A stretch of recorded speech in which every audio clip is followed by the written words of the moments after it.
ആനുകാലിക കവി ശ്രീ ഹരി വെട്ടൂർ എഴുതിയ എൻ്റെ ഗ്രാമത്തിലേക്ക് എന്ന കവിതയാണ് ഞാനിവിടെ ചൊല്ലാൻ പോകുന്നത്.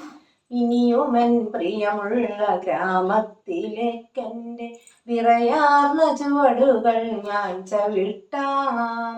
ഇനിയുമൻ ഓർമ്മകളിൽ അരുതാത്ത ചിന്തകൾ അണപൊട്ടി അണയാതിരിക്കുമെങ്കിൽ ക്രൗഞ്ചമിഥുനങ്ങൾ തൻ വ്യഥ കണ്ടു വ്യസനിച്ച ആദിമകവിക്കുമിൽ ഇത്ര ദുഃഖം. ജഡതീർത്ഥനൊമ്പരച്ചിതകട്ടടങ്ങിയോ രാമ രാമീതി ജപിച്ചു നീങ്ങാൻ. ചടുല സ്നേഹത്തിന്റെ ഉറവയൂറ്റുന്നൊര രാവിന്റെ സ്വന്തം നിലാത്തുമ്പിനെ അറിയാതെ ഒരു വേള സ്നേഹിച്ച രാത്രിയിൽ നടകൊണ്ട ഞാൻ എത്ര കാഴ്ച കണ്ടു.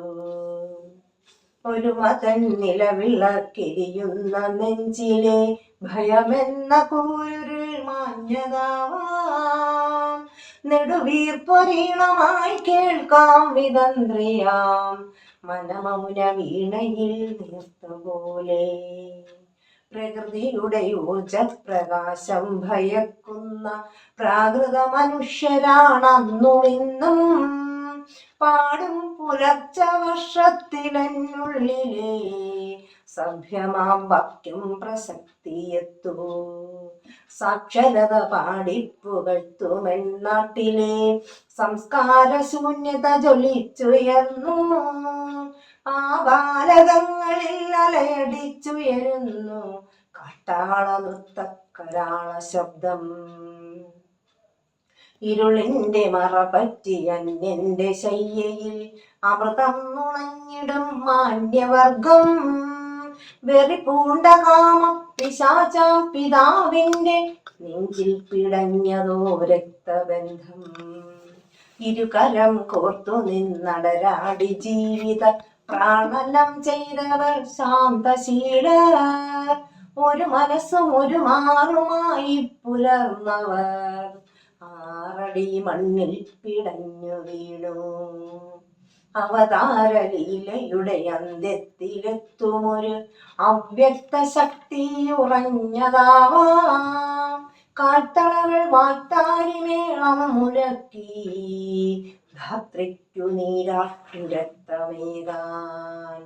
തുടതുള്ളി നിൽക്കുന്ന വ്രണിതമാം രാഷ്ട്രീയ കളിയരങ്ങിൽ നിളം വീണതാവാം.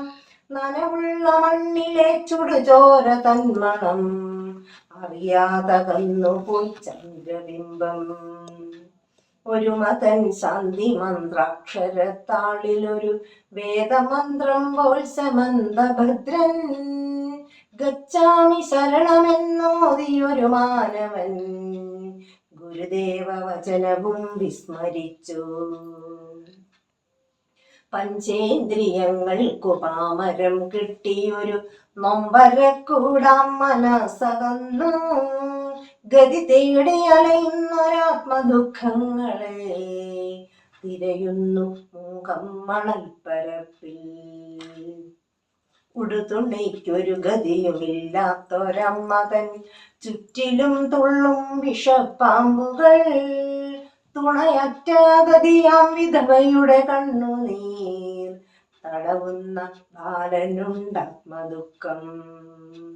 വായ്നീരുവറ്റി വരണ്ടു മരിക്കിലും വാതിൽ തുറക്കാത്ത നീതിപീഠങ്ങളെ തൂങ്ങും തുലാസതിൽ തുല്യമാക്കിയിടുമോ